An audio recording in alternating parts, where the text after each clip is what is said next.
அனைத்திந்திய அண்ணா திராவிட முன்னேற்ற கழகத்தினுடைய பொதுச் செயலாளர் புரட்சி தமிழர் எடப்பாடி பழனிசாமி அவர்களுடைய 71வது பிறந்த நாள் எளிமையாக மக்களுக்கு உதவி செய்கின்ற திட்டங்களை மட்டும் செய்ய வேண்டும் என்று எங்களுக்கு ஆணை பிறப்பித்தார். அதன் அடிப்படையில் 2 நாட்களாக முதல் நாளிலே அன்னதானம் என்ற திட்டத்தை நாங்கள் செய்தோம்.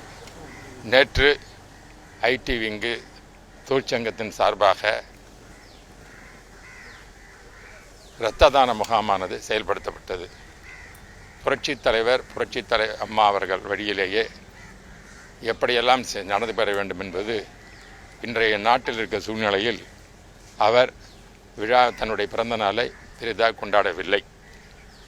இருந்தாலும் கழக தொண்டர்களுக்கு ஒரு அன்புகோல் விடுத்தார். தன்னை நேரம் யார் பார்க்க வேண்டாம் என்றும், அதே நேரத்தில் எளிமையாக கொண்டாடுங்கள், அந்த கொண்டாட்டங்கள் எல்லாம் பெரிய விளைவிப்பை கொண்டாடாமல் மக்களுக்கு நன்மை செய்கின்ற உதவிகள் செய்கின்ற திட்டங்களாக செய்யும் என்று சொன்னார்கள். நேற்று உங்களுக்கு தெரியும், இரத்த தானம் முகாம் நடைபெற்றது. இந்த நாட்டிலே இப்பொழுது இரத்த வெறியும் இரத்த கனமும் இரத்த வெள்ளமும் கொண்டிருக்கின்ற நேரத்திலே கழக தொண்டர்கள் புது இரத்தத்தை இந்த நாட்டு மக்களுக்கு தந்து புரட்சி தமிழர் எடப்பாடி பழனிசாமி அவர்களுடைய தலைமையில் எதிர்காலத்தில் 2026 நல்லாட்சி அமைவதற்காக அனைவரும் ஒன்று திரண்டு செயல்பட்டதை பார்த்தீர்கள். ஆகவே எங்களுடைய கழகத்தினுடைய பொதுச் செயலாளர் புரட்சி தலைவர் எம்ஜிஆர் வழியில் வந்தவர், புரட்சி தலைவி அம்மா வழியில் வந்தவர், என்ன நல்ல திட்டங்களை செய்ய வேண்டுமோ அவற்றை எல்லாம் 4 ஆண்டு காலம் சிறப்பாக ஆட்சி செய்தவர். இன்றைய திராவிட முன்னேற்ற கழக ஆட்சியிலே பல்வேறு மக்கள் வளர்த்தும் தொல்லைகளை அனுபவித்துக் கொண்டிருக்கின்றார்கள்.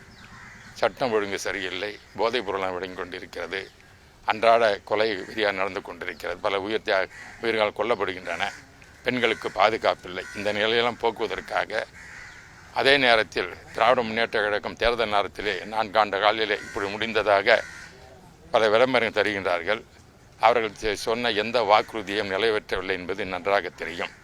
ஆகவே விடிய அரசு தூக்கி எறியப்பட்டு எடப்பாடி பழனிசாமி அவருடைய தலைமையிலே 2026 நடைபெறுகின்ற சட்டமன்ற தேர்தலில் அவர் முதலமைச்சராக உறுதி. இன்று அவருடைய பிறந்த நாளிலே இந்த உறுதிமொழியை அனைத்து இந்திய அண்ணா திராவிட முன்னேற்ற கழக தொண்டர்கள் அனைவரும் நாங்கள் உறுதியேற்கின்றோம். அதே நேரம் தமிழக மக்களும் அவருக்கு ஆதரவாக இருக்கின்றார்கள். ஆகவே இந்நாள் ஒரு இனிய நாளாக நான் கருதுகின்றோம். ஆகவே இந்நாளானது ஒரு எங்களுக்கு பொன்னாள். இந்த பொன்னாளிலே பொன்மன தலைவர் புரட்சித் தலைவர் கண்ட ஆட்சியை, அம்மா ஆட்சியையும் எடப்பாடி தமிழர் கொண்டு அமைப்பார் என்பது எங்களுக்கு நம்பிக்கை இருக்கிறது. அதற்காக நாங்கள் பாடுபடுவோம். செய்திகளை உடனுக்குடனும் துல்லியமாகவும் தெரிந்து கொள்ள சப்ஸ்கிரைப் பண்ணுங்க.